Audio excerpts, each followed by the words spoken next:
Hello everybody, this is a video about 6D, this move from Amane, and all the best uses that you can have for it. This is going to be a long video because we're going to rank, I'm going to rank every single use that we could think of together on the Amane Discord about how to use this move and which setups might be the best, which setup might be the worst. Couple of caveats, we're going to do a tier list. And it's going to be quite a long one because we could think of quite a few setups, and I'm going to need to test a lot of them kind of in real time because some of them I haven't used in forever. So you know what they say about knowledge check moves, I'm going to need to check my own knowledge. Woo! But because I know this is going to be a long one, I've prepared a tier list in a specific way. I have my own tiers. I'll explain them in just a few seconds. And I've made it so that the very start of the video is gonna at least explain the general applications of the move, general flaws, why some stuff is good, some stuff is bad, and there's gonna be a lot of redundancy after that in the video. So in the tier list, there's like a few baseline items that if you could watch these, you're going to be good. So this video is going to be really helpful for Amane players because you're just going to learn a lot about setups you might have already known, maybe just refine some knowledge. It's going to be really good for counterplay because I'm going to explain how to beat 6D in general. And I guess if you just like miscellaneous content about fighting games, this is going to be a move about knowledge check, and this is going to be a video about a move that is a knowledge check and how you can still work within the confines of that, because it's pretty interesting. So let's get started. I've got my tier list right here, with a couple of tiers. We got the just a combo but, or just guaranteed but. Each tier is kind of a specific way that you could get to 6D. What are its strengths and what are that way's weaknesses. So the higher tier, just a combo, is good, right? But there might be setups in here, like the worst setup in a tier might be worse than the best setup of a tier below, right? Is what I'm trying to say. Maybe the top of this bad tier is going to be better than the bottom of the top tier. But within those tier, they are ordered. So let's just get to it. Just a combo. This means that the 6D is guaranteed. You can find a way to get into the 6D. The opponent can't really do anything about it. But those setups are just kind of rare. They're not bad. They're really good. But we'll see why they might be rare. Next up, we have the use spent meter for this. Anytime there's going to be meter usage, we're going to put it here because it is guaranteed, but you are kind of just like losing something to get to 60.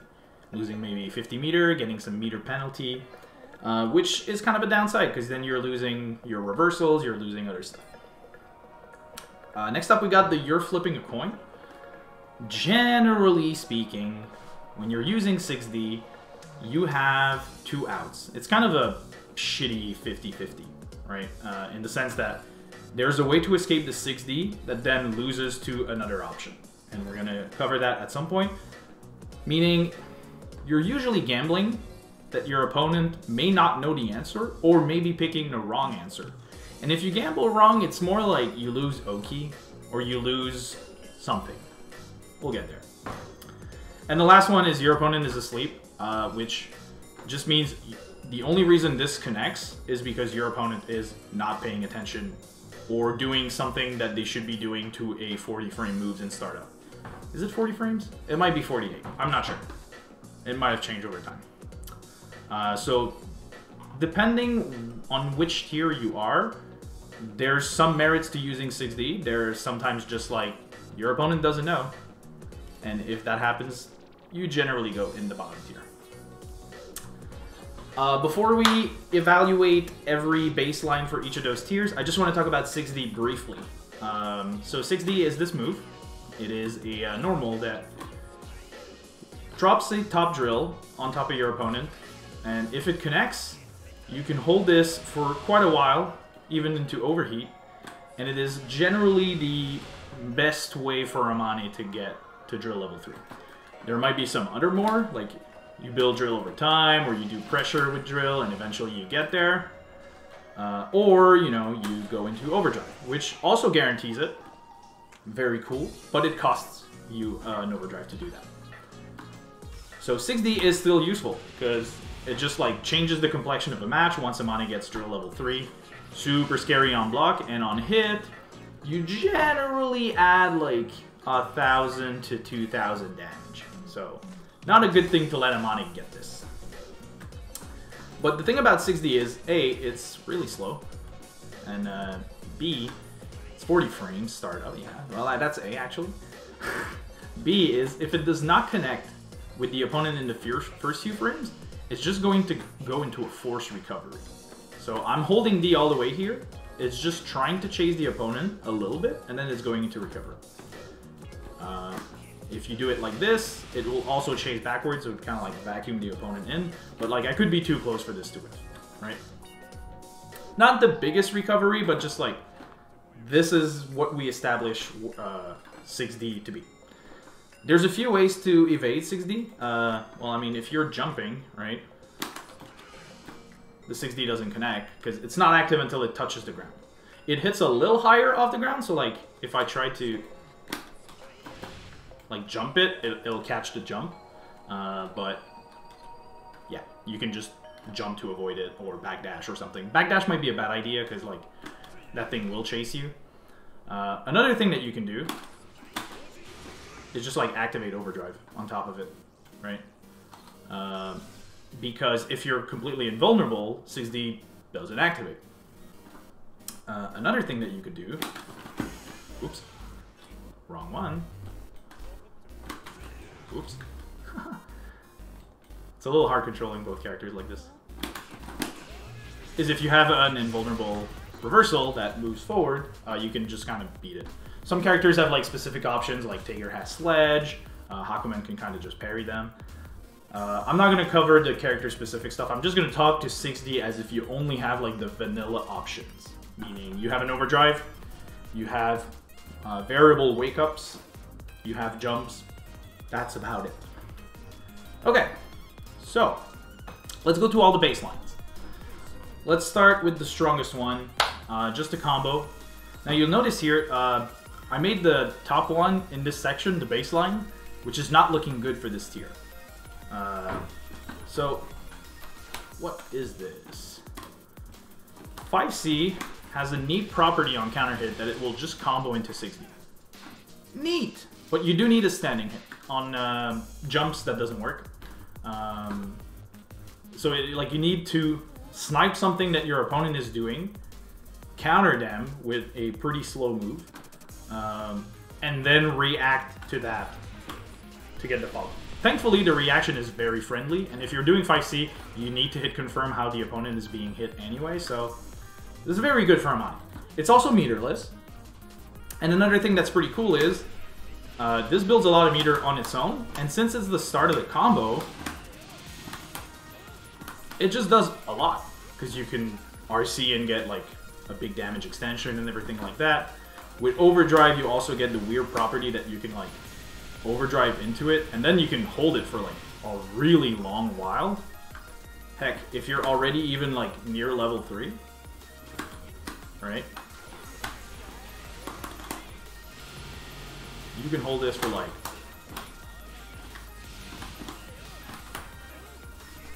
a bit more, do a lot of damage. Really nice. Really cool application. Kind of flexible. The biggest downside is that it's not in every matchup that you're going to get a counter hit at this specific spacing. And the second hit also needs to connect. Not that hard, but again, this is kind of useful versus characters that have like a slow, I'm charging something from full screen, so like think Bullet just doing like, oh, Hamada! Right? It's pretty good versus certain slow fireballs. Like, if Relius wants to send like the doll twirling with a lot of frame advantage, you can just say no, because there's no hurt box on that. So when you get to use it, very helpful. You can just like get a crazy amount of damage and get drill level 3. The damage that you would get from this conversion is like not that high anyway. So you don't get like a trade-off. You just get damage and level 3. Fantastic. So that's the baseline for our 5C counter hit 6D. Next one is going to be Hurricane Drill B into 6D. So let's just remove the counter hit for a second. This part right here. You've probably seen this. This is so standard. This is kind of a surefire way to spend 50 meter to get 6D. It's a very reliable setup. It's very easy to go into it. And it kind of fixes a bunch of like hit confirms for Amane in a way.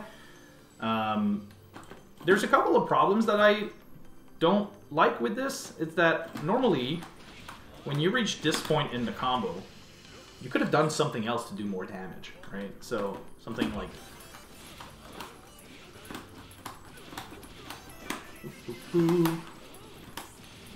and then you get 3 K. Oops, messed it up.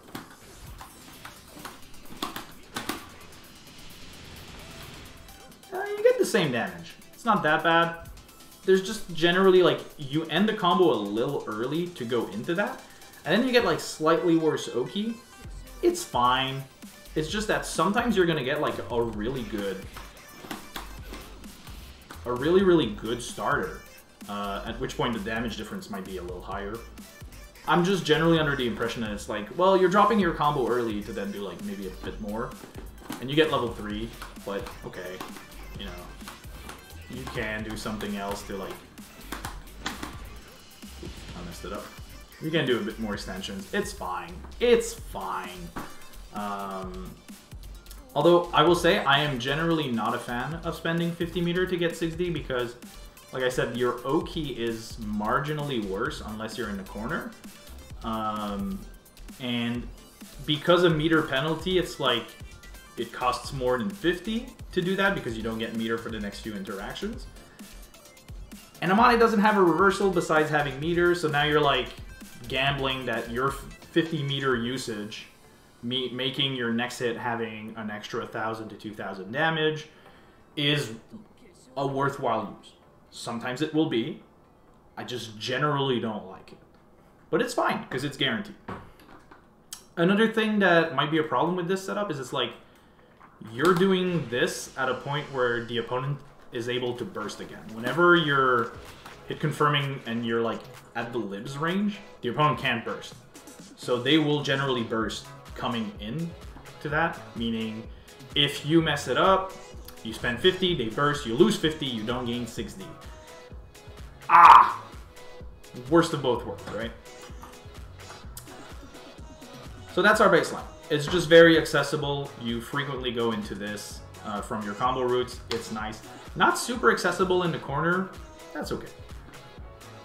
Next up, you're flipping a coin. And this is where it's important for the people that don't play Amane, because this is going to outline the basic way to think about how to deal with 6D.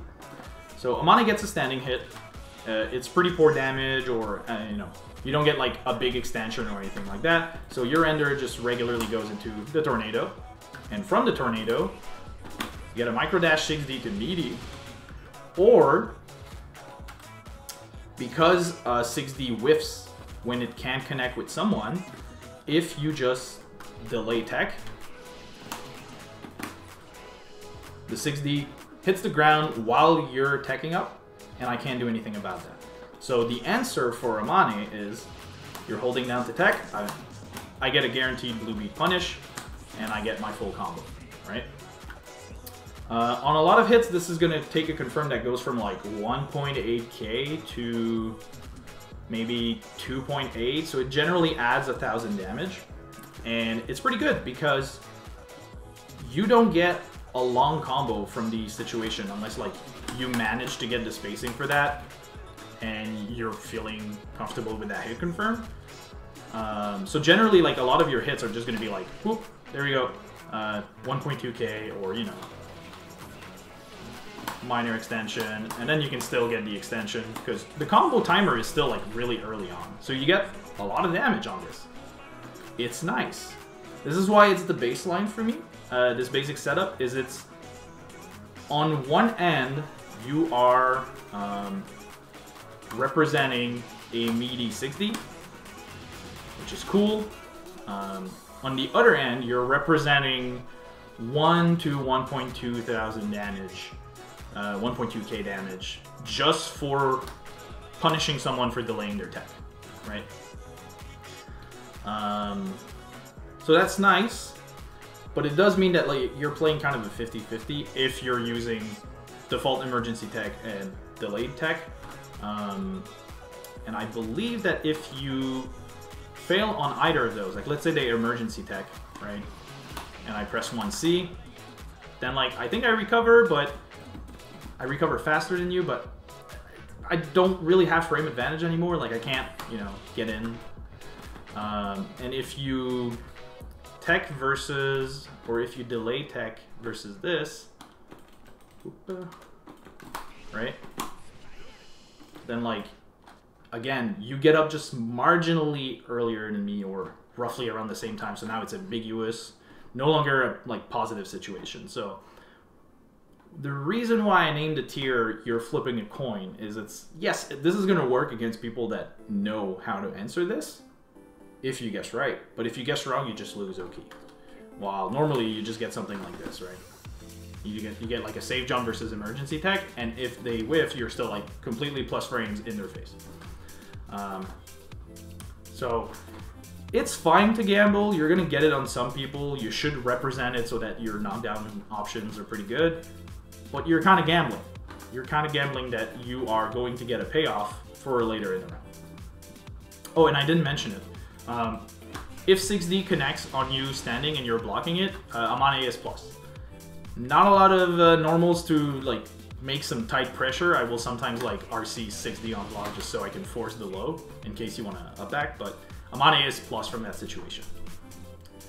Okay, cool. So that's our baseline. And the last one is your opponent is asleep, 5B, 6D in pressure. This is kind of the guaranteed setup. So Amane is rare. It's not a character that's frequently played. You don't necessarily have a lot of Amane matchup knowledge.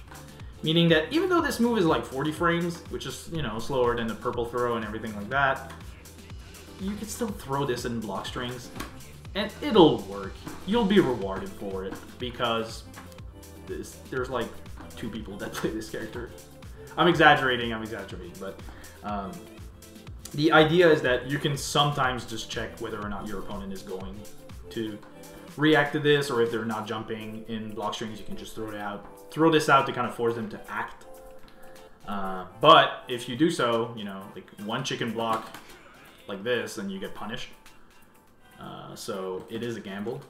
So the best baseline for this is just going to be 5B in block strings into this. Why not like 1C into this? Why 5B? 5B just kind of creates the spacing nicely, right? Like it kind of pushes them there. And from 5B, you get like 2 Gatlings into lows, meaning that if your opponent wants to jump preemptively or anything like that, you can kind of check them there. They have something to check rather than just, oh, this is the normal from which you do 60. There's a few more stuff. They can't like autopilot, I up back here because 60's coming. Cool. But then again, you could do this from any of those normals and it would probably be the same.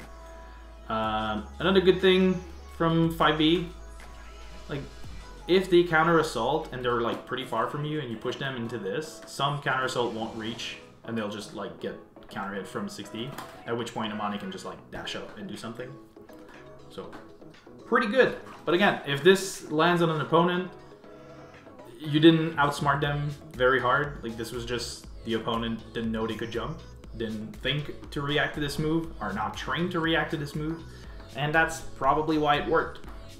You probably still want to use it every now and then, you just don't want to rely on this too much. That being said, because this character is rare, you can at least make some inferences about how the opponent is going to respond to other things that you do as Amane. If I do this on someone and it works, I can then start expecting that they'll think jump D into jump D is not plus for some reason. They don't know where the frame data changes. They don't know where they can mash or anything like that. So like, you can make some inferences that, oh, this person got caught by that. Okay, they probably don't know the 6D setup. They probably don't know the like 50-50 whenever I land Jinja, right? Like the one that we just discussed here, they're probably holding to tech it and I can just do this. Or they know that they want to delay for some reason, but they don't know that delaying beats that. So I'll just watch the tech that they do and they're not aware that this 50-50 sort of exists. Okay, so we got our 4 tiers. We got kind of our baseline.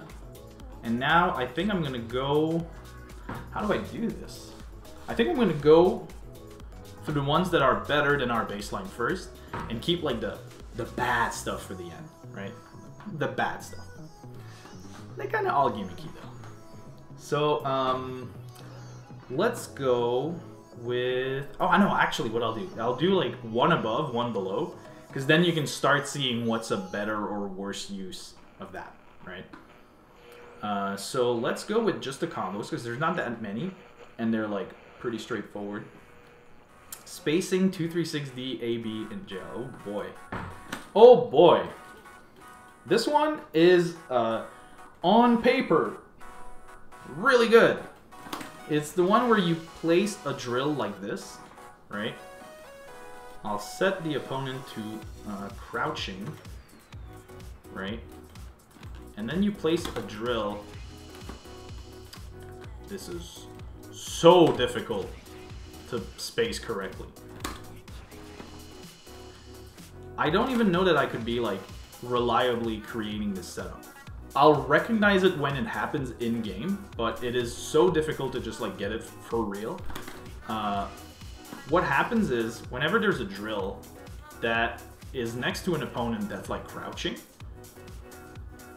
if you stand up in BlazBlue, your hitbox or hurtbox gets a little wider, meaning that the drill stays active in their face, and if they try to move because there's no block stun, the drill connects with them. Normally, if someone does this as a block string, right? Blocking everything. Like you can still jump through it. It's not real, right? But if you somehow manage to get this very finicky spacing, where like if they do anything like this, I just got here, right here, right?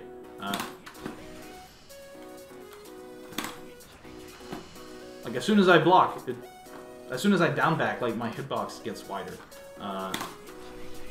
Oh, now I move forward a little bit. Okay. Too close.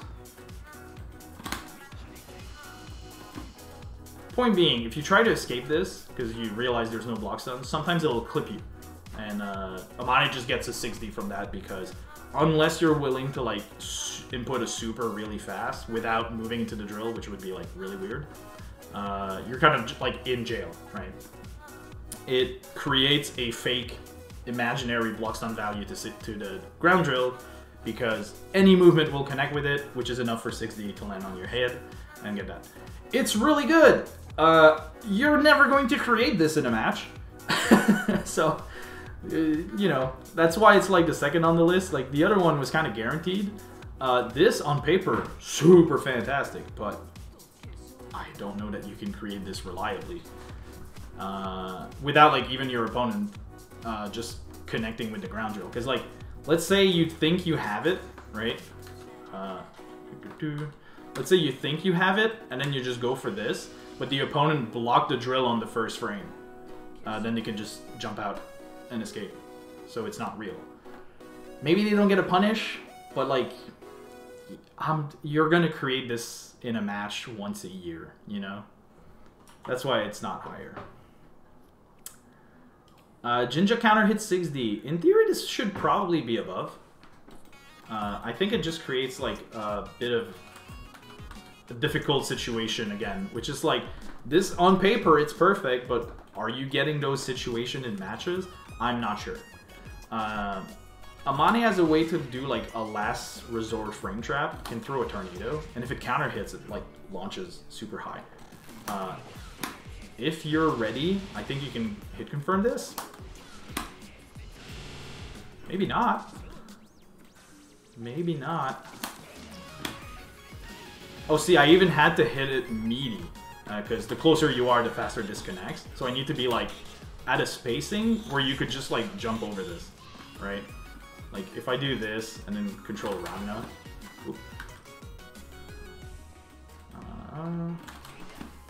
Is a little hard. Like Rhino can just jump over it. So it's good in the sense that like if you get it, it's a guaranteed 6D. But again, are you getting a counter hit from here? Versus who? And then are you ready to hit confirm that on reaction, like right away, because you don't have that much time to hit confirm this? You're probably not. But if you get it, it's a free 6D in the corner. Maybe you even get like some extension from this, right? You do. It's a lot of damage. You might even get like a micro dash combo from that, because you can combo off 6D in the corner. Let me try and see if I can do it real quick. Anyway, you get the idea. This is like really good if you get the situation. I'm saying the situation happens like probably even less than this, you know? That's why it's below. These are good, but they don't happen. Speaking of hits that don't happen, you're gonna get a theme here. If you get this move as a fatal counter, you can combo into 6D. Fantastic. Because that has forever years of hit stun. A bit like 5C counter hit, right? It's nice in the sense that it's the start of the combo and it's gonna do a lot of damage, so you could extend this. But again, which character is getting counter hitted by a slow anti-air here? They can block this. The one character, one true character where I feel confident in throwing this out is like Platinum, because she'll jump back at round start to summon an item, thinking that there's nothing that can hit her there, and Amane is like one of the few characters that will do that and like kill her for doing that. But if someone is like, let's say Izuyo is chucking a projectile at you, like, I don't know, man, I'm trusting that the projectile gets to me before this thing becomes active.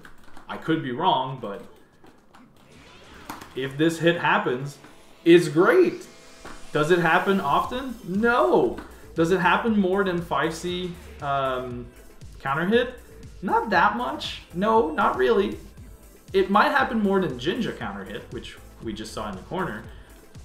I think I put this below just because it's a little hard to predict how the two hits of like jump 6C is going to connect, right? Like you need to kind of be ready for it to go behind you, because you need to be like point blank enough that they go over you and then disconnects. Oh, I don't know if I can rely on that in the matches on a hit that's already super rare. I don't like it. That's why it's there. And finally, we got an actually great one. I actually really like this one. If Amane has... I'm going to put everything right correctly. If Amane does this combo,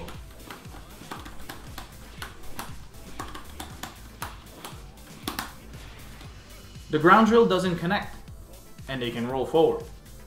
But you can check the roll forward on this setup, right? And if you're at drill level 2, very specific case here. Let's just build it normally.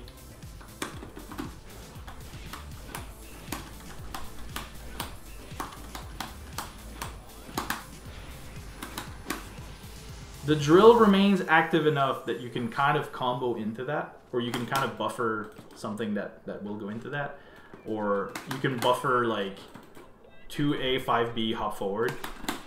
And on whiff, you'd get like 2A, 5B doesn't come out, and the hop forward does. There's great Oki in level 2 Hurricane. If the opponent doesn't roll, where is it? There it is. If the opponent just stays there, right?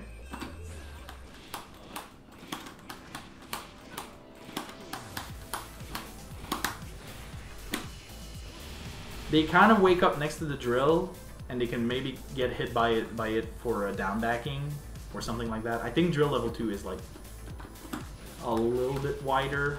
I could be wrong. Oh, I think I did it too quickly. Or Ragna's just slim. This is not a setup that I use that much. Yeah, like if Ragna down backs there, it creates the jail situation we talked about earlier. But you could throw a 6D there and it kind of catches from the block stun. I don't like this one because if you're a drill level 2, yes, the drill level 2 Oki is great, but you also unlock new routes, meaning that like you can build to drill level 3 kind of faster just in one combo, and it already does a bit more damage. And drill level 2 is also where like your pressure starts becoming scarier. Why would I want to go for like a 6D setup from that? It's guaranteed. There's layers to it. You can combo into it. They can't really escape. I don't want to do it. I don't want to do it because I have level 2 and I can do like these fantastic combos, right? That build a full drill. And then I have the drill anyway, and some corner carry and some damage. I'm gonna do that instead. So that's the explanation for that one. Next up, let's go to you spent meter for this. Okay. So to me, most of these setups below, again, is just like, they're fine. They just don't happen. They just don't happen. That's why they're below the baseline. They just don't happen. You spent meter for this. So, these are not all guaranteed. Most of them will be, but like these are not all guaranteed. And let's go with like one that's slightly better than the one we just saw at the beginning. This thing right here, right? This was guaranteed. Nice, cool. If you get a 4-starter where you can go into that 50-50 or coin flip that we discussed earlier, there is a way to RC from the tornado if you get a point blank hit and do it really fast into 60. So something like this. Combos into 60. Yay! And the fun thing for us is that this is about the same damage extension as going for the 50-50 blue bead extension that we had earlier. It's also roughly the same damage as a full combo extension. This was like 400 extra damage. But the point is, here you're converting a hit into spending meter. It does roughly the same damage, and the damage that you would have done on the extension might be very ordinary, right? Like if you get this from a 2A starter, it's pretty good. If you get this from like a tough hit to confirm, like let's say you get this, right? It's nice. This is difficult though. So I'm gonna drop it a lot because I haven't practiced this very much. But yeah, I really like, just because this is a common hit as well, that just is gonna show up. Oops, weird stuff happening.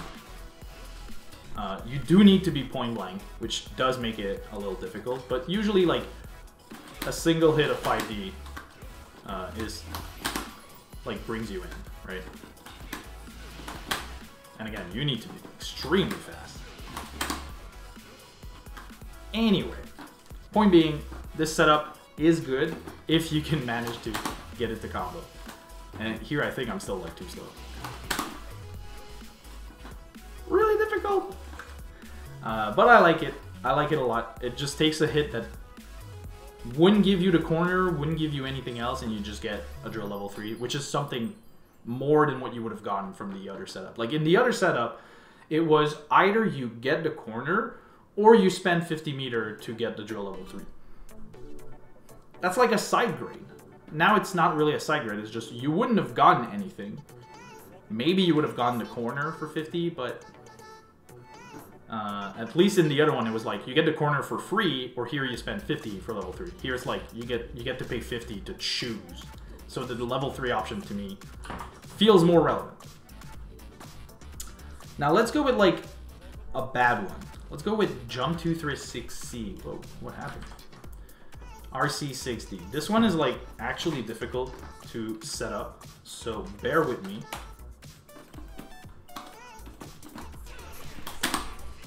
Ooh. I am trying to get this, but it's at the bottom of a list for a reason. I don't practice this.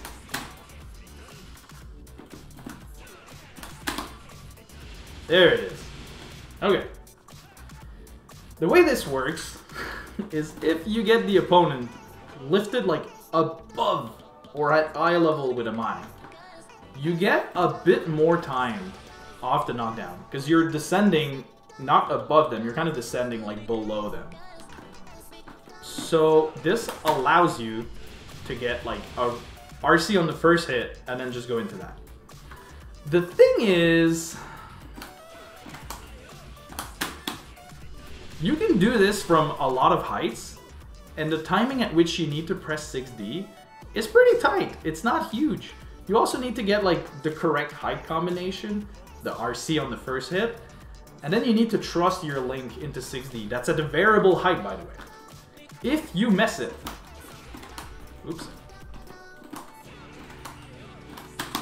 you get this, and you want to hold 6D, because on the ground you want to do 6D and then hold it all the way through. So you're going to be incentivized to holding this. And this sucks. You lose all your frame advantage. If you do it too late as well, then like your 6D recovers right as they're getting up. This sucks, man. Because they're like right in your face. They're not even like behind the 6D, right?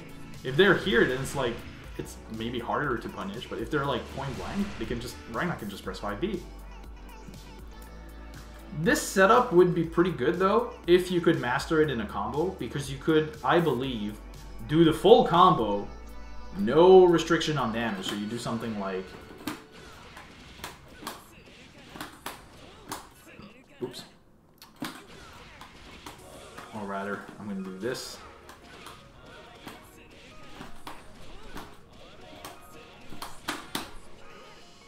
You could get like the full damage and tag a 6D at the end. On paper, that's amazing, because you don't sacrifice anything besides the routing and maybe the corner to get 6D, but you tag a 6D at the end of the already full damage combo. Ah! Amazing. Really hard to use. Just really hard to use. Really finicky. I don't ever want to spend 50, drop this, and have my heart broken and play the next 5 decisions in the match like garbage, because I just decided to go for this, and it didn't pan out. That's why it's at the bottom.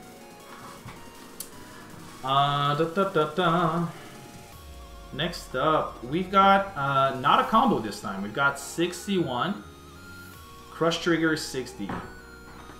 So, let's say you launch the opponent. Oops. And you do this. This will meaty. It will meaty with a vacuum 6D, meaning Amane might be able to get like a micro dash 2B if it connects. And it will be the same like 50-50 coin flip. I think the only difference is the opponent might need to back roll this to escape it, because it's a little weird. Oops. I'll try to set it up. It might just be the dummy in training mode. Oops. I think I'm gonna need to switch this to Amane, because I need this to be done to me in a recording.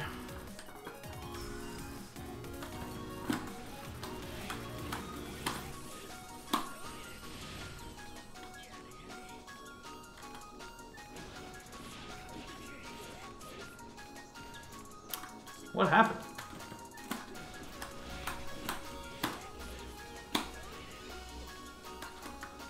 Okay.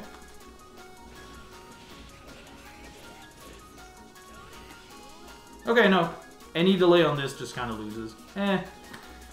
Thing is, you're not spending 50 to get this. You're actually just spending like 25 to get something that's you're flipping a coin. But it's an easy way to get it. It's just you could have gotten it from something else. So I'm actually going to bring this down a little bit because I find it a little worse than what I had. Now the gimmick is, though, in the corner, this might be marginally better because, so like, let's set myself up here.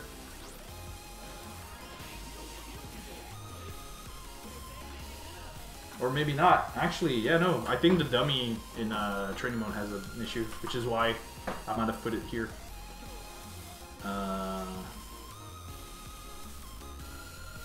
Or maybe it's just an Amane thing? Why did I put that here? I think in the corner it was like guaranteed, but for some reason it doesn't appear to be.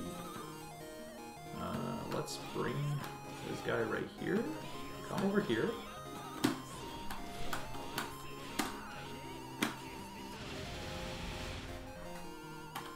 Why did I put this at number 1? Neutral? Plus it's a pain in the ass to set up.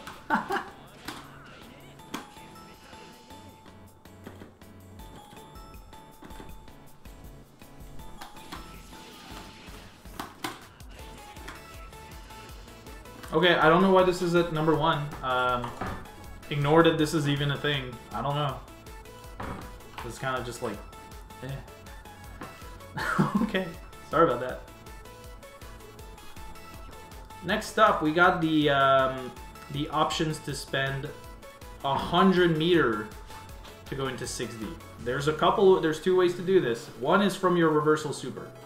So the way this reversal super works is you get poop, the hit, and then the drill just disappears because you go into overheat. If you RC on the exact hit, you don't get the drill disappearing. And you can't RC before, you can only RC after, right? Oops. But if you miss it, you're supposed to do RC 60. If you miss it, you don't get anything. You can OS this and then like buffer a 5D. That way if you mess up the timing, you still get the combo extension. But if you do this right, you're supposed to get drill level 3. I don't practice this. You need to delay it? Excuse me? It might just be an Amane thing, because like Amane is really slim, so a bunch of stuff like that will just whip on him.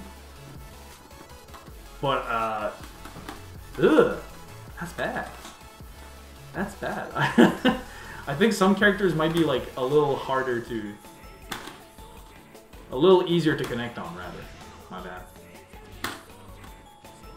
I didn't have 50, apparently. I hate this so much. So, you can already see the reason why I don't like using this.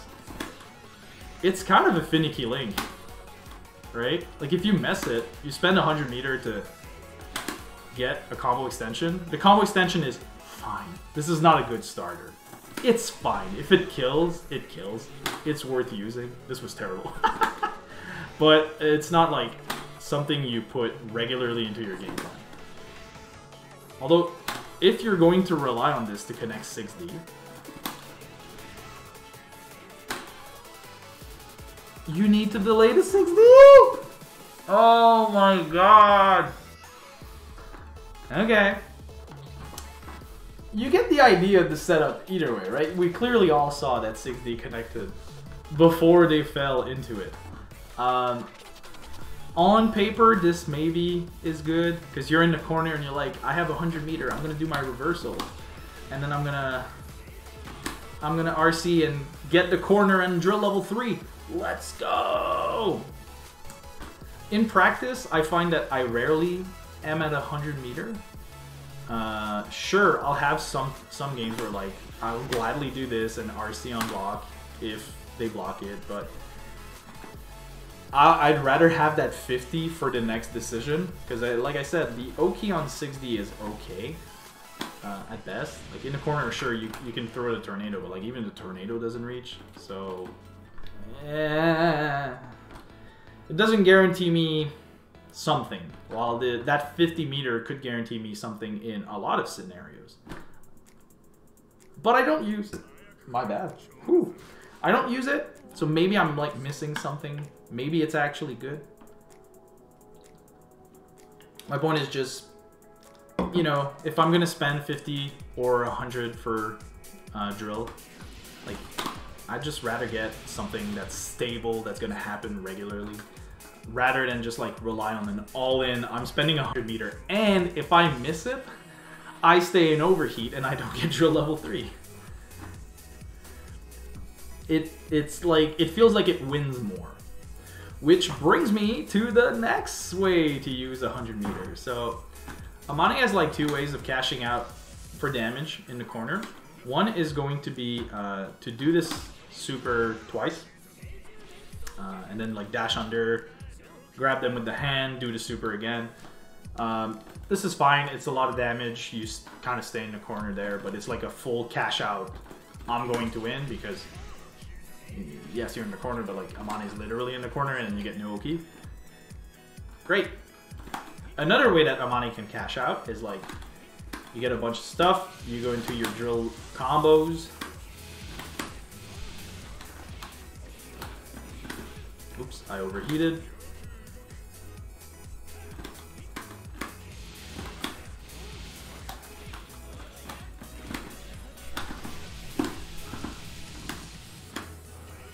And if you do that properly, this will combo into 6D. I don't practice this. I don't like doing this because it's a finicky, like, link air dashes, like subsequent air dashes so that you can bring them to the corner, into a combo that does less damage than doing the other super, the other double super, right? So now you're in a situation where you have the corner, you have drill level 3, or less, because you could do it on level 1. You choose to spend 100 meter to carry all the way to the other corner and hope that you don't miss the 6D at the end that gives you drill level 3. I'm sorry, but if you achieve all of that, in my opinion, you've kind of already won the round. And the 6D at the end is not going to tag that much damage, so you would go for this if you don't win the round and want drill level 3 in the corner for the next interaction. For 100 meter. I don't know that this situation happens frequently, or that you should gamble like stable, everything Oki for this type of rare conversion. It's flashy though. Bonus points, it's flashy. So that's why it's kind of below the rest. Is there anything we've... There's one. There's a meme one. Oh, lordy lord. There's a meme one. Let's say you're doing pressure as Amane, and your pressure involves holding this button into hopping forward like this. This can be anti-aired, right? So like if I do this, oops, I probably need to be further. This can be anti-aired. Great. Okay, let's not do that. Let's bait their anti-air. And then you can go like, you know, something like this. Oops. I need to be further. I would punish them. Yay! Great. This setup is like, you're here, and then you do this. So that if they press the anti-air, they get hit. This is a clear example of like, this should belong in the last tier, because it's one of those, like, your opponent is just asleep at the wheel. The main reason why you would ever do this is because from 5D you can't represent 6D, you kind of have to do a special cancel, meaning that's where you're most likely to represent something where they can anti-air. But I would never spend 50 meter for this. I have meterless option that if they connect, I can do the other stuff, right? I can do a lot more damage from this. Or, even better, like I go for this, and then this combos, and I get drill level 3 for the same amount of meter for baiting the same thing. It was a funny inclusion, I'll give it that, but it's a bit of a meme. It's a bit of a meme. Let's go with the other examples for you are flipping a coin. So we're back to our original setup here, this right here, where you do this to get the full extension, or you do this and then you try to snipe a meaty timing with it. This is the baseline. We've shown it earlier. Now let's see the other variations that you could get from that. I really like a single hit of jump C into jump 2B and into this. It is virtually the same setup, so like if I set this to enable, virtually the same setup, right? But the key difference is when this happens, it happens like at a spacing where 6D is not even like believable, right? Because your opponent like might be, Azrael is not the best example, but your opponent like might be dashing and pressing a button here, and we just like hop back here, or we just hop over them. Like let's say Azrael does that, right? Oops. I need to do it preemptively. Whoop. Something like that. It's terribly shown, but just again, the idea that like you snipe a little thing, right? Very, very sloppily shown.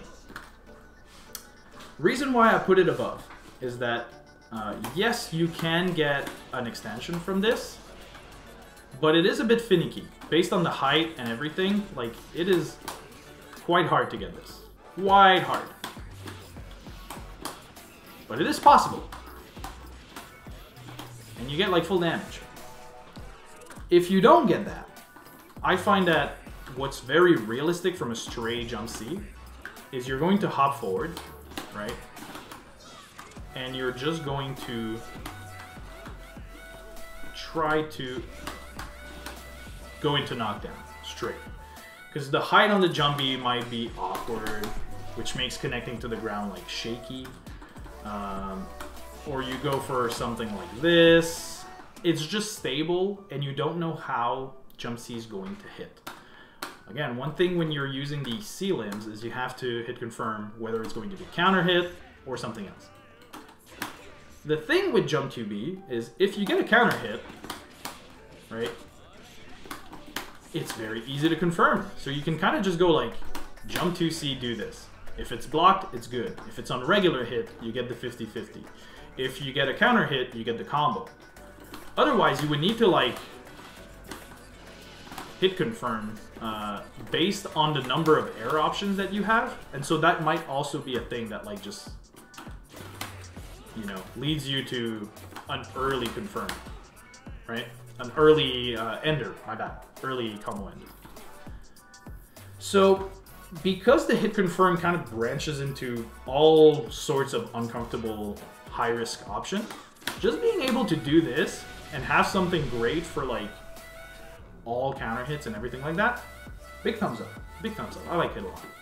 And now let's add to that the fact that you're being disruptive here. Like if you're hitting something here, the game state kind of changes quickly into an Oki situation from a single hit. Sure, it's reactable, but like my point is you're playing neutral and then you have a 50-50, right? If the opponent misses it,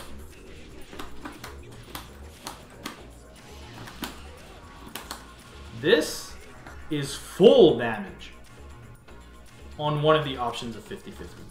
When we did our example earlier from this, right? This was like 1,000 extra damage I don't think you got the full conversion, but it was like breaking a bit above 1,000. This one right here, it is like adding 3,000 damage on one of the 50-50 options, which I think is cool because now they're like scared to delay tech this, or they should be rather if you represent the options correctly, meaning that 6D is more likely to connect. Ooh, now we're talking. So it fixes kind of an awkward hit confirm for us where it's like on regular hit we sacrifice a bit of damage for the 50-50. On counter hit we get the full combo, and on block this isn't bad to do. On block this is pretty good. This is pretty good. I like this. It's better in my opinion than the default one. Maybe not as regularly usable. This one is like really common. But just on the values you're getting alone for doing essentially the same mix, this is strictly an upgrade. Okay. Let's go with corner 63C60. You're in the corner and you are trying to get this ender into 60.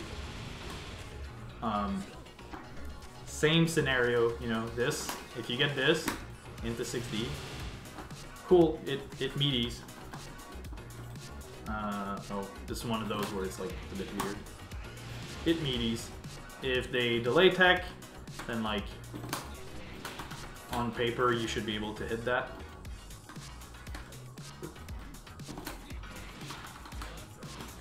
Maybe not. I remember you could do like something like this. Why is this doing different stuff than it was doing for me yesterday? That's so weird. Okay. Either way, point is, when would you go for this? Well, in the corner you can do a bunch of variations on the route. Something like this. That lets you go into this. You can even do like, you can do it from a little point blank, where the 6D is going to be off screen. This is actually like showcased on the tier list somewhere. Let me find it. Hiding 6D off screen in the corner. It's not a setup. It's not a tier. It's cool. Because if you manage to do it, this is the tangent. This is the corner tangent. My bad. If you manage to do it, then it kind of vacuums them in, and you just get to like combo 2B.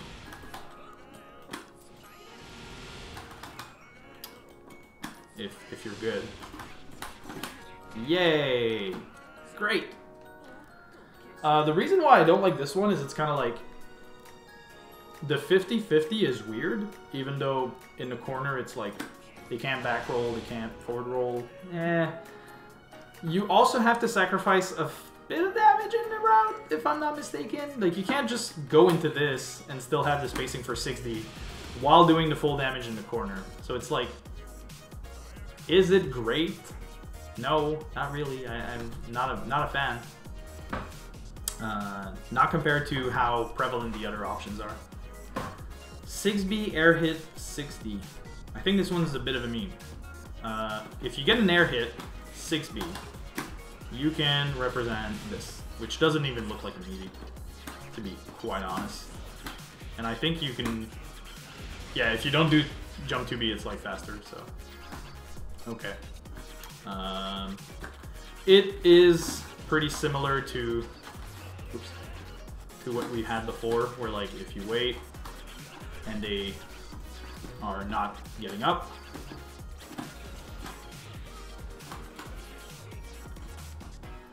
okay, this is a weird knockdown. I don't know why it is not giving me something like that, but like I'm pretty sure you could get a blue beat here. Point is, again, when are you going to go for air hit 6B in the corner? You can do it mid combo, but then in the corner you always have access to your full combo routes, no matter the starter. So you're sacrificing damage to do that. And in the corner, 6D setups can be a lot weaker because this is great poking.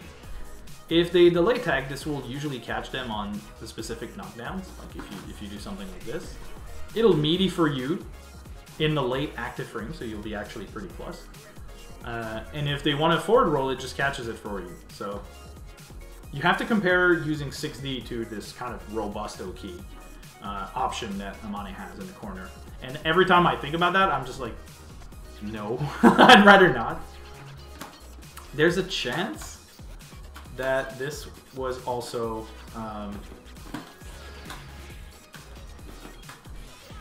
something like that, because you can get an air hit 6B that does weird stuff.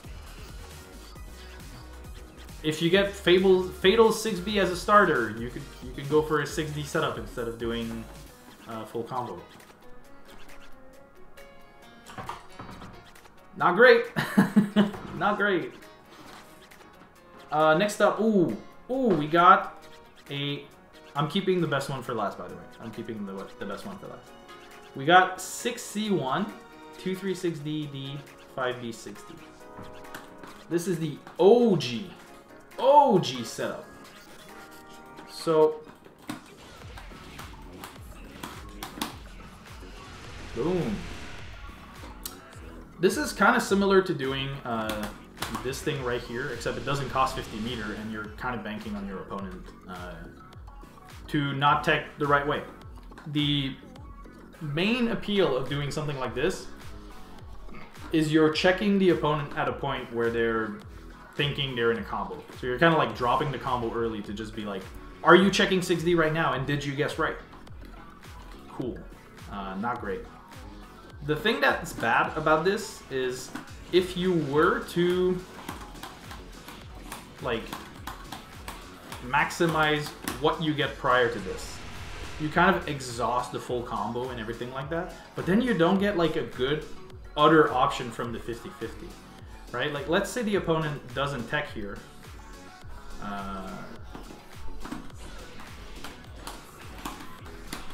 Oops.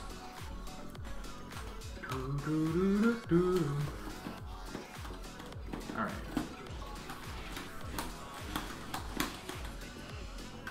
I'm bad. I'm bad. Like, unless you do it that early, you don't get the damage extension from the blue beam, right? So why do it? Why go for something like that when you can just, like, you know, do something else? Or like, you already get a good hit if you can manage to get the combo part that allows you to do 6C into this. It's cheeky. That's why you go for it. It's cheeky. You're sacrificing something in the hopes that a 6D setup happens at a timing your opponent doesn't know. That's the main reason.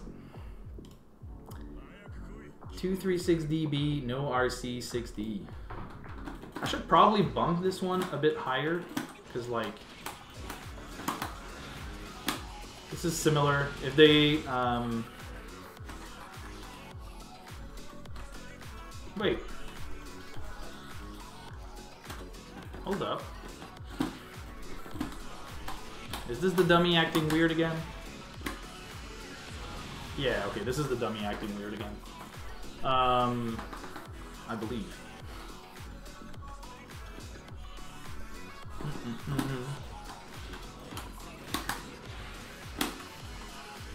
Yeah, like, you could just take this if you delay and do something else.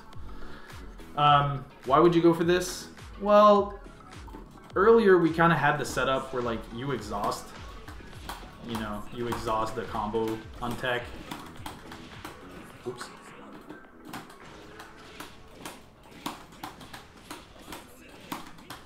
Oh my god, I'm bad.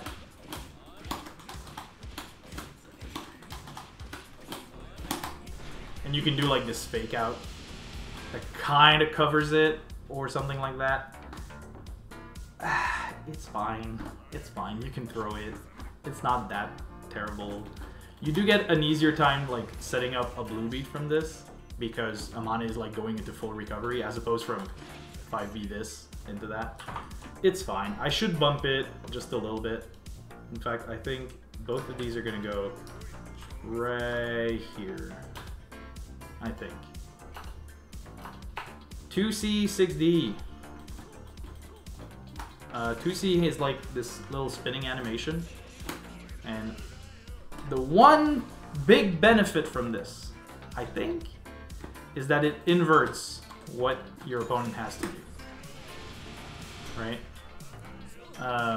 Instead of beating someone that is waking up with emergency tech, this lets 6D connect if they are delay teching. But you don't get a good 50-50. Like, if the opponent is holding the tech here, right? Like, what do I do? Do I just go like this? Maybe I do that, actually. Maybe. And I can do this. Oh, that doesn't combo. Maybe if they block it, they can't escape that. Maybe, but then they can roll, right? Like, pretty sure if I just disable this and go back roll, maybe they can do something else. Backward. Oh no, it'll just blue beat. Actually, maybe you get something off of that. Because that caught all the options besides... I caught all the delay options. Do you get anything? Ooh. No. Oops. Oops.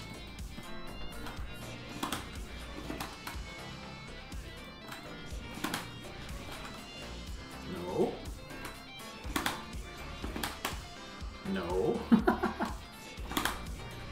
Oops. No. Come on, give me something here.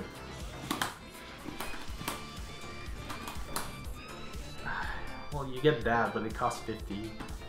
Maybe you get a micro dash and I'm just too ass to get it. Although I'm surprised that this connected into Stomp. Like, I did not know that was a thing. Interesting. Because that would allow something like that into RC60.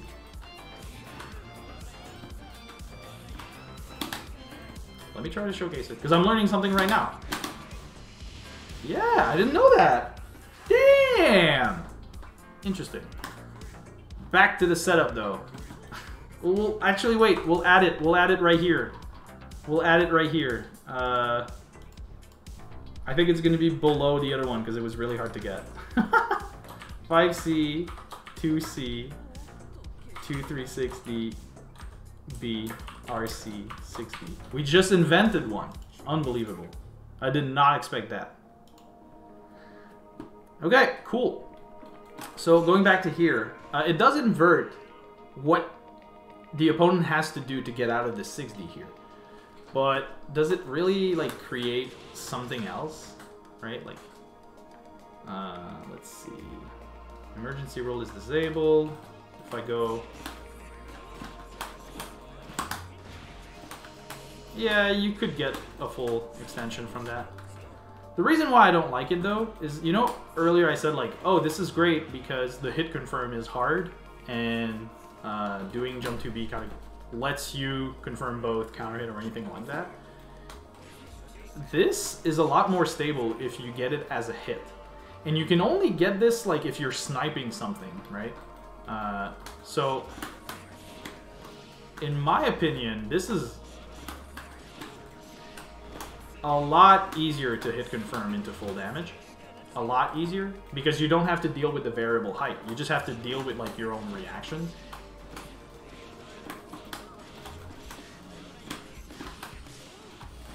And you get like 3,000 damage. The reason why I put it at the bottom of this list is while it does invert what the opponent has to do, you're losing out 3,000 damage. You're losing out maybe a bit less, But no, don't lose out damage just so you can throw out 6D. Try to get something from doing that. Try to earn something. Try to do something that you had a reason. It's like, oh, I wouldn't have gotten the damage, therefore I'm gonna risk going for 60. You don't need to risk this. You're losing 3,000. So that's why it's going at the bottom. But I'm glad we looked at it because we found a new one that's kind of fringe. Or that kind of opens just like regular combo opportunities. Ooh. It's so specific. Man. Anyway. You can probably get like some meterless extension there, which is cool. It's cool. We take those. Next up, we saved the best for last. We got 236C near corner wall splat 60. Oh boy, oh boy. So, this is going to be a tough one to replicate because Amane needs to be close to the corner so that the opponent wall splats on the last few hits of this, right? If they delay, this works. Okay, cool. Let's see if it also works meaty. Oops, I messed it up. Oh, this works on both. Oh, cool. So why isn't it in the upper tier? There's like some heights where this won't work on both. There's some heights where it's possible that the opponent gets a disabled thing, right? It's a bit unfortunate, but like it's possible that the opponent gets hit in a way where the 6D will beat one option but not the other. Although I generally like I said, it with here, but it beats delaying in a case where maybe it wouldn't. It normally delaying loses to 6D, right? Like this almost was it.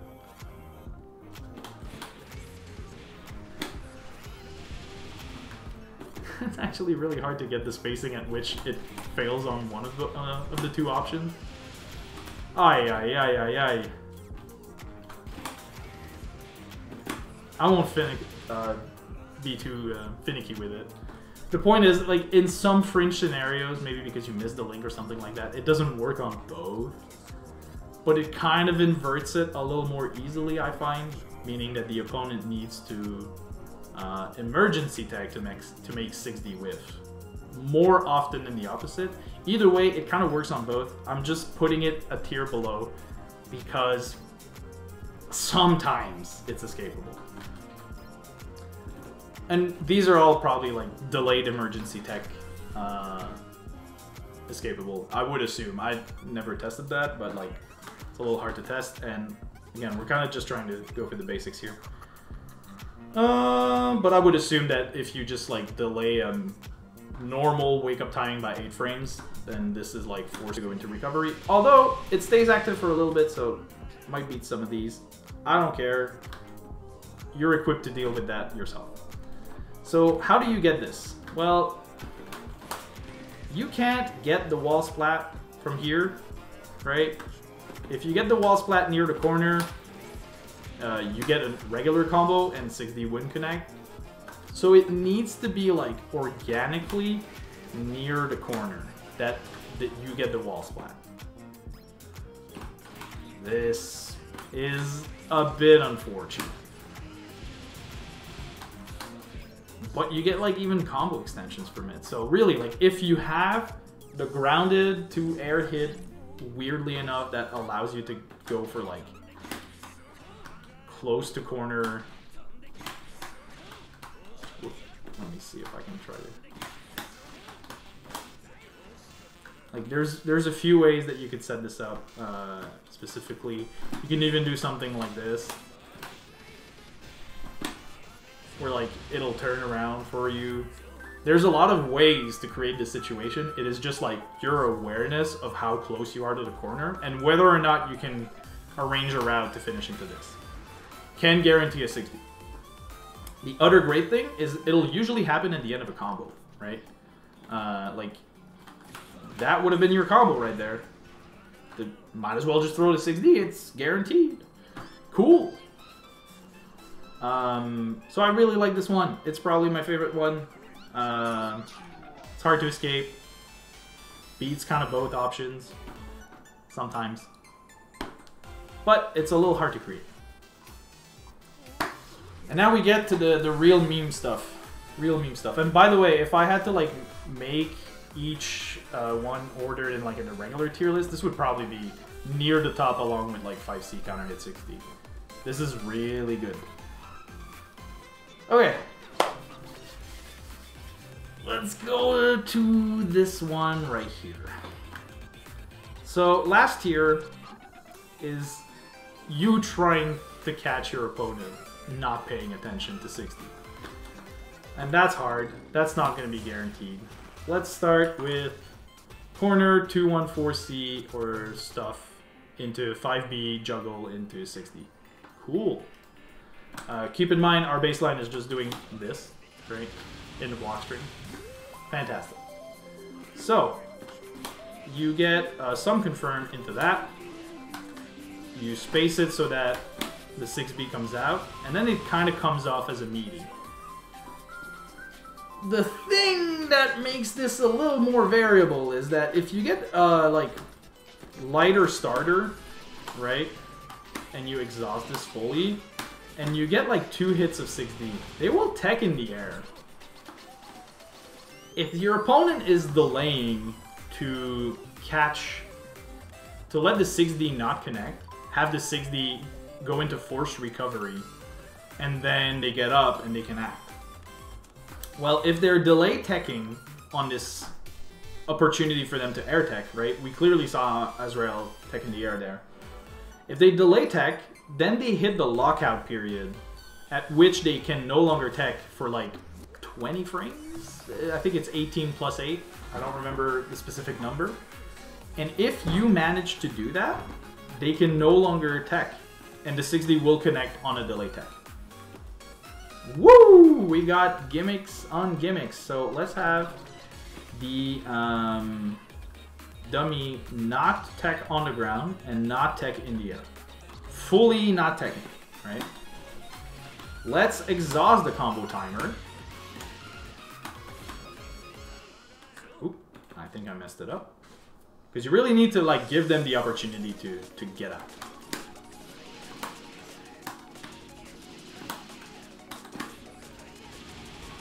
You see? He couldn't tech. He couldn't tech. He was forced to eat the 60. Again, the merit to this, it inverts what the opponent has to do. They need to tech to escape the 6D, which is normally the opposite. You can play a little bit with that and get a bit of leeway. The problem is, and this is why I'm putting it into your sleeping, your opponent is sleeping here. If I'm being juggled in this game, I will generally just hold to tech until the knockdown is close. Meaning that you're not doing a combo, right? You could be doing something like this. Into Oki. 3.2k.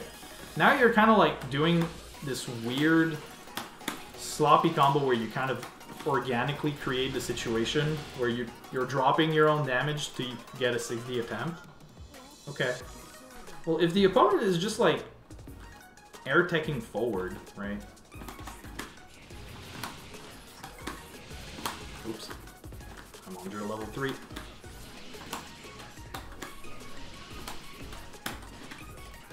Like, they can see that they air tech. They can move. Sure, they might like not press a button and then 6D will connect.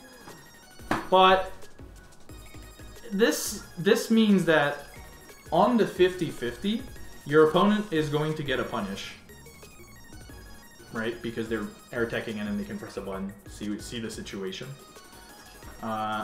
Or you are specifically targeting that this player has a tendency to delay tech, and you are tricking them into delaying their tech so that the 6D is guaranteed. But the other side of like that 50-50 is the opponent is just allowed to air tech and hit you. Earlier we were like, this setup is better because on one option in the 50-50, if the opponent is delaying, we get an extra 1000 damage. In this one, it's they can just punish you, so you have like negative damage. So I don't like it. Sure, you could like go for a weird reset where like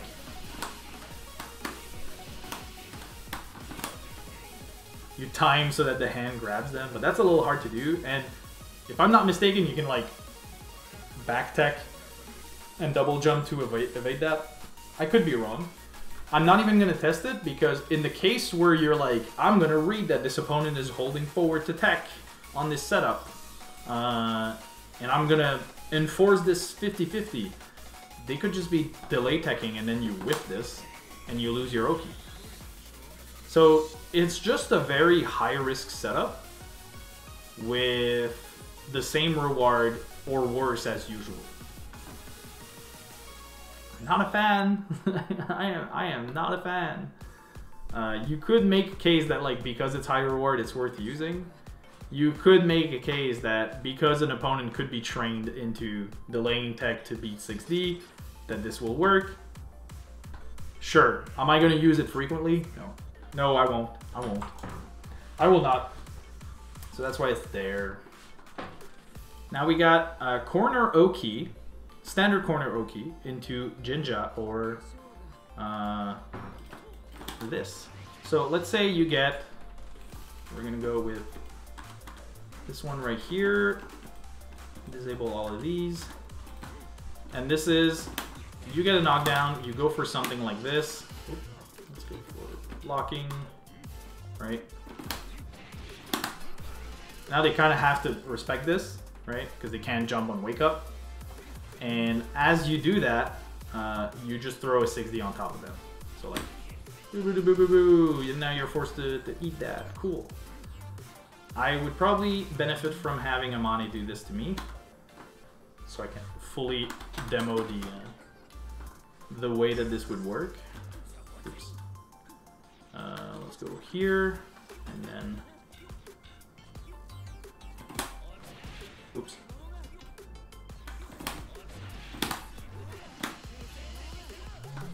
Okay. And let's have the dummy not jump.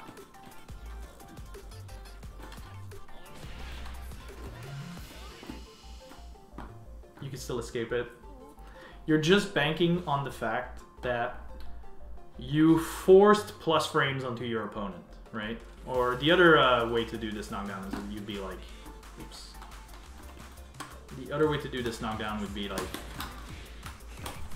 oh, I'm probably gonna need to revert back to controlling my character, because otherwise it's gonna die.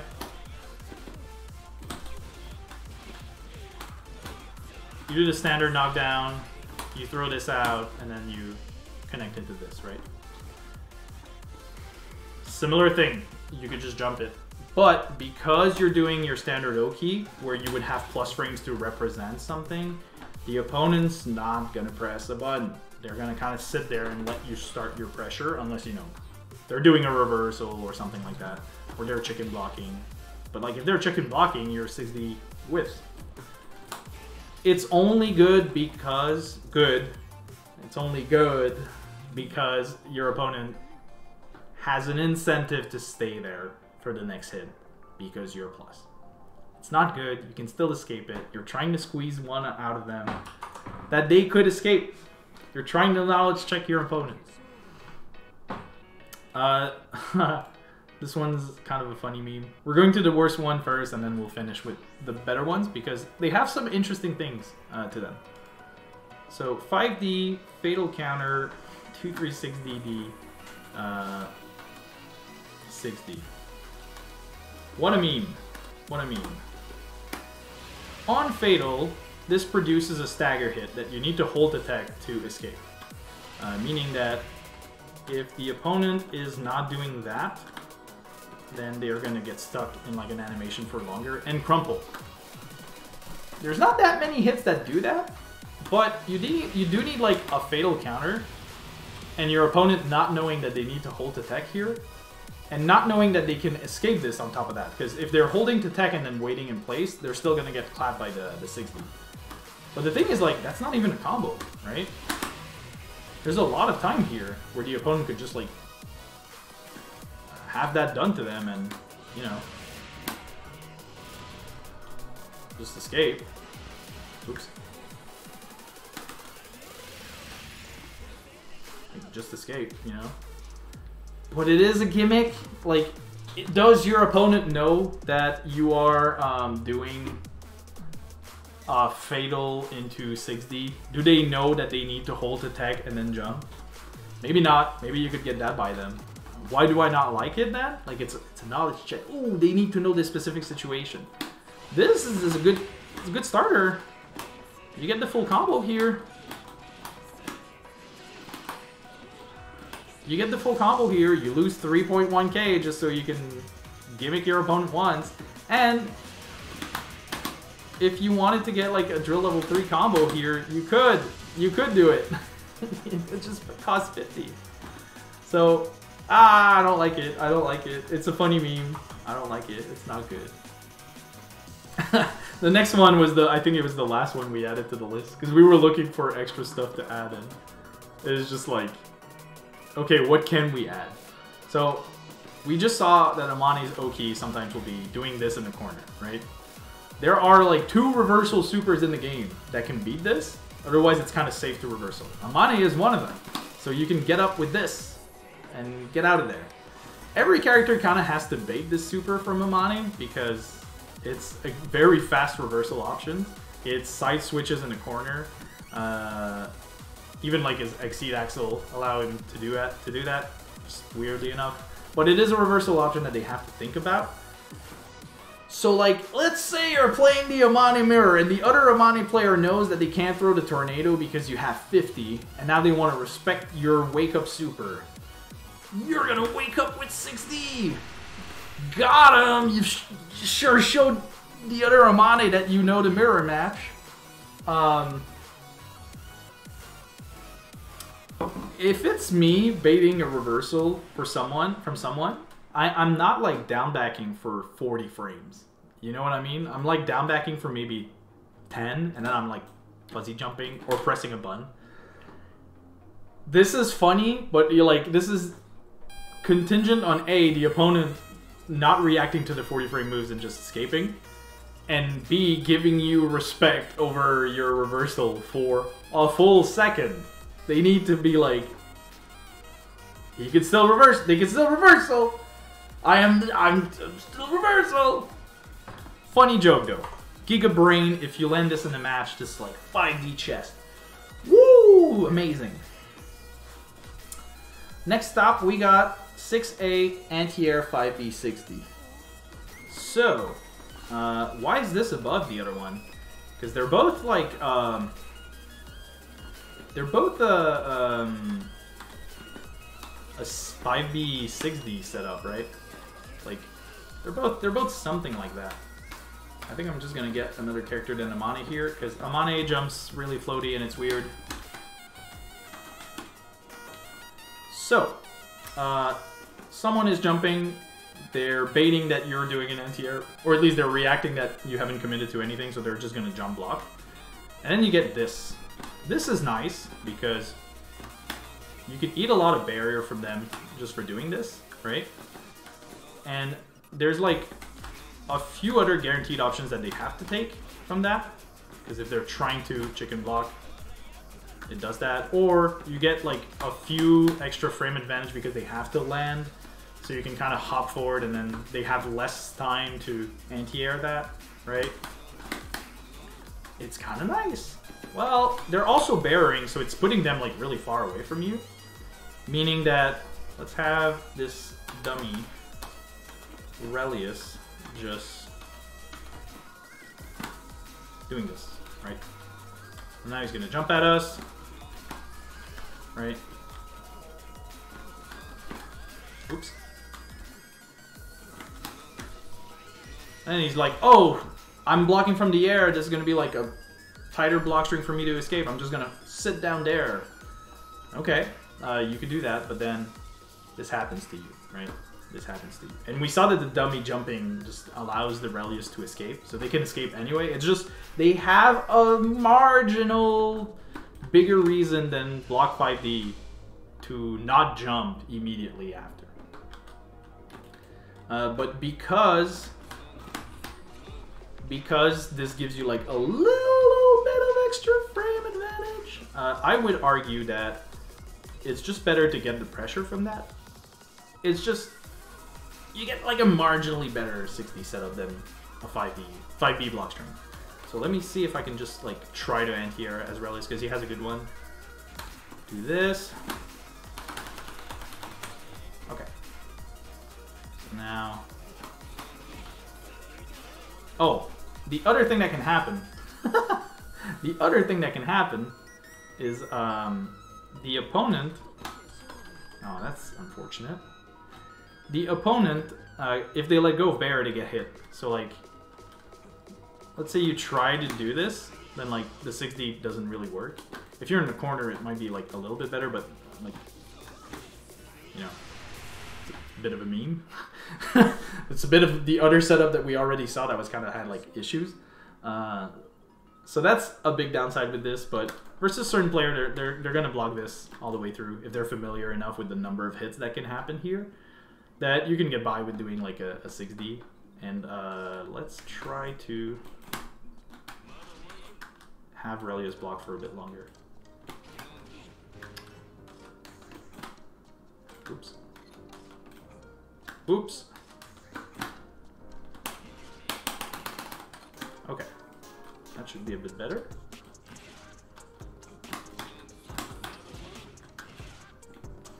That didn't sound super convincing.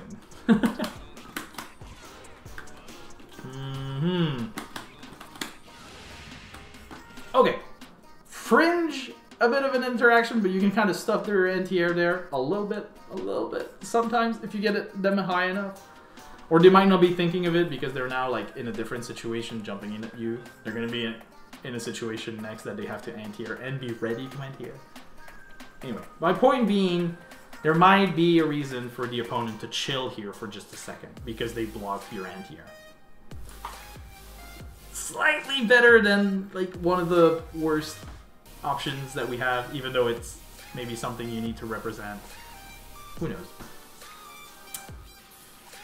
This one, MASH 2A 5B 6D. Okay, so let's go to a character that would show this a little bit better. All right, just a regular character. Yeah, Jin is fine, whatever. I just want like normal men doing staggers. So sometimes someone will just like do a little bit of pressure. A little bit of pressure, you know? Oops. Can you not barrier block everything?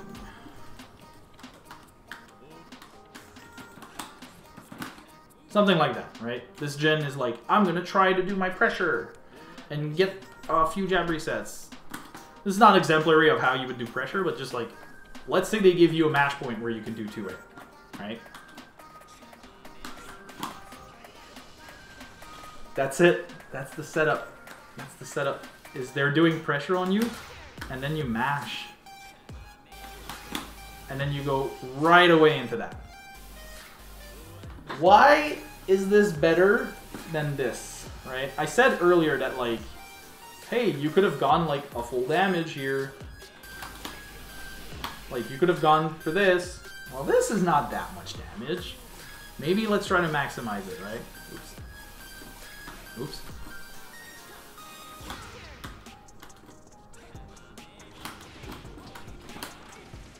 Okay, that's like 1.8k. It's some damage. Let's not kid ourselves. It's some damage. And you could use that opportunity to go into one of the like 50-50 on the blue B or 6D. But there's a thing with this character where the people do things for reasons they shouldn't, or there's no reason to do the things that they do, right? If you play Amane, you might already be familiar with this. If you do a jump 2B, you're in the air, so the other person goes from crouch blocking to stand blocking, which means you can whiff this in their face and usually clip them with a low. Why do they do this? The only overhead that Amane can represent is this, and the only way to do it without being like falling, right? Because you can't do rising. This is this RC into that, right? Which you would never do because like the reward is terrible. Terrible. You do this once, if it kills, like, it's not something reliable. So Amane has no overhead, right? If Amane is jumping here, there's nothing that can hit you overhead unless he does weird shenanigans with meter. Why am I making this tangent? Well, people stand up here because in every other aspect of the game, whenever a character jumps, you just jump because if they connect with a normal, it's an overhead and then you get hit. Literally, you are competent enough at the game that on response, on automatic response, when a character jumps, you just stand up. And versus Amane, there's no reason to do this. No reason at all. In fact, it makes like some aspect of his game easier to do. This is another side tangent on how to play versus Amane. Let's go! If I try to control the space with like a rising jump B, and you're standing, rising jump B is not an overhead. So if you're crouching, this will whiff. And there's probably enough recovery on that move that you can jump and whiff punish me. But people stand. So if I just do this, I'll clip someone because they realize I'm in the air and they can respond to that. Or they're trained to respond to that. If I'm doing, let's go with this, right? Block switching enable, let's add bearer block. If I'm doing like standard block strings and I do this, right? Notice how like fewer hits of the jump D will connect. Like, actually, let's just remove this and have the opponent get hit. 6 hits from jump D connected. Okay, okay. And now let's have the opponent standing, right? Oh, was it the same amount? Oh, it was the same amount. I didn't know. 10 hits. Okay. 12 hits. Okay. Crouching. And blocking everything and all of that. Oops.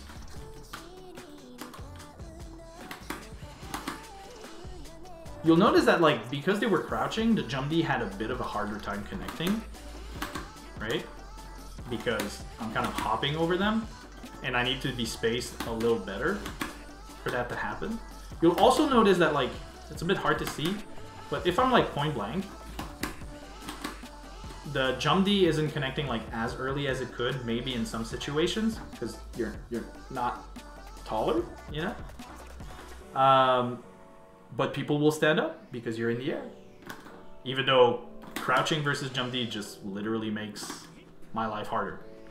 It literally does. Might be even worse on like grounder, oops, on a higher drill level, because the pushback is a little weirder. So like, probably easier to go behind them. Anyway, my point is, this kind of mixing standing and crouching would make my life harder hit confirming multi-hit normals, right? Because they behave weirdly. So the point is, people do things for no valid reason other than they are trained to do so. Okay, let's go back to our example. Jin is doing this, and I do this setup. Mash 2A, right into 6D. First of all, your opponent's mind state goes from I'm doing pressure to oh, I got hit to oh, there's a 6D coming. They're kind of bouncing a lot more around than when Amane goes for this in a block string, where your opponent is blocking and they're like, are they going to do 6D? Oh, they did 6D. Okay, cool, I'm out. Now your opponent is going from like, I'm going to hit them with this. Oh, I got hit. They can take a mental break because it's Blaze Blue and there's like a little time where the other character has to do their combos because it's a combo game. What I'm getting at is there are players that escape all of my other like, are you checking 6D attacks? Right? If I try to do this on some of the better players in my town, this doesn't work. They can escape it reliably 100% of the time now. Some of them still not, but you know, like, the point is, versus some players, I'm like, they've passed the knowledge check, I can no longer do this. Or I have to use it like once every 5 years for them to get hit by it. However, I've noticed that because of everything that I've explained on like how the opponent has to be thinking when they just got hit, the same players Like, this will work against them. This will work against them. There's one of them that actually started escaping this reliably 100% of the time. So this is still a knowledge check. My point is, it's a knowledge check that works a bit more. There's a few more reasons why this works. I don't think it's good, but again, you can't like 100% deny that, well, there's reasons for it to work. But if you abuse this, they will eventually catch on and just like escape. The reason why I put it above 5d6d is not only the fact that like your opponent's mind state is looking for other things than 6d. It's also like two-way starter, 1.8k damage if you want to play high risk. Like if you have to make a big comeback in a round, it's not the worst thing to just say, either this works or I lose the round. I don't mind. So yeah, I like it. Probably my favorite setup in like the your opponent is asleep section, besides the first one that was kind of weird. When testing this for the first time, I noticed that like it was a bit bizarre that it worked that way. So let me just invert this so I can be Amane myself, and let's just take normal man character Ranga.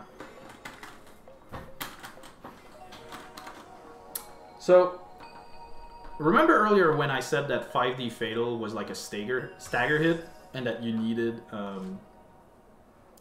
to hold the button to escape? 5C, ooh, why is that still counter hit?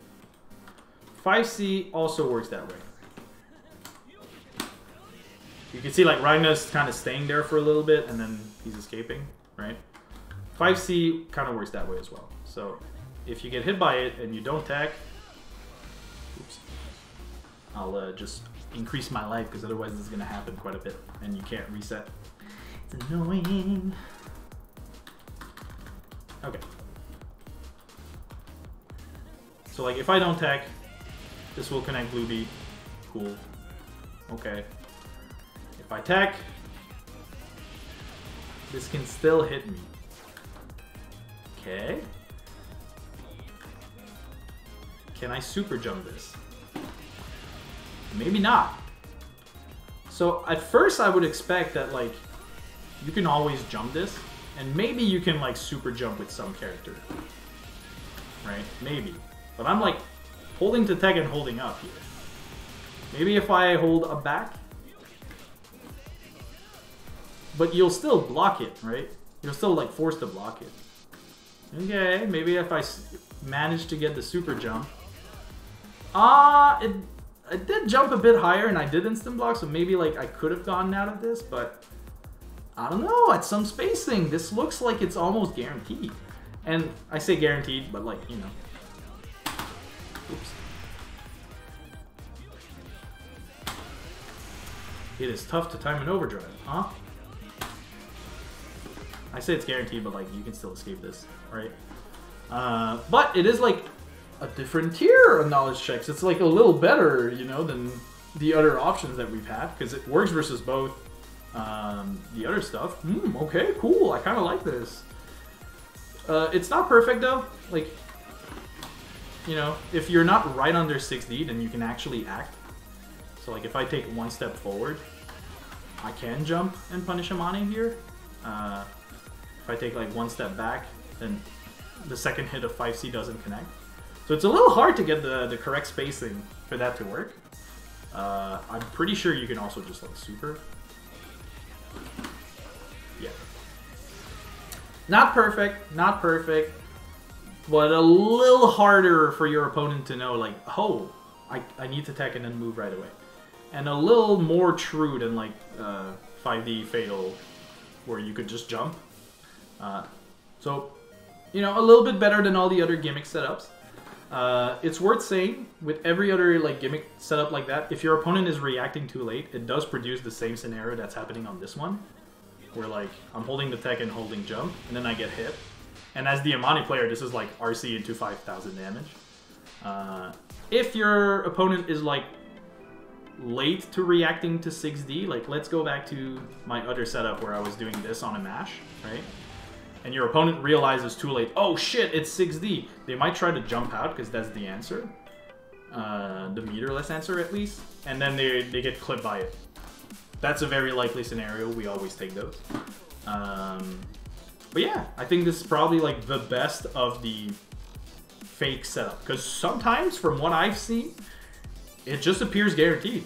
I haven't tested this super rigorously, but hey, for me, that's like improved my own knowledge of how this worked. Because I expected this was like a free escape every time. Turns out it's not. Cool. I want to test one last thing, see if it's like backdashable.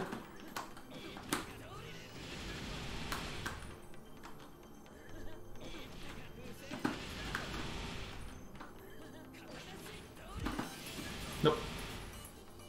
Nope, it's not. Is it jumpable from here? Maybe.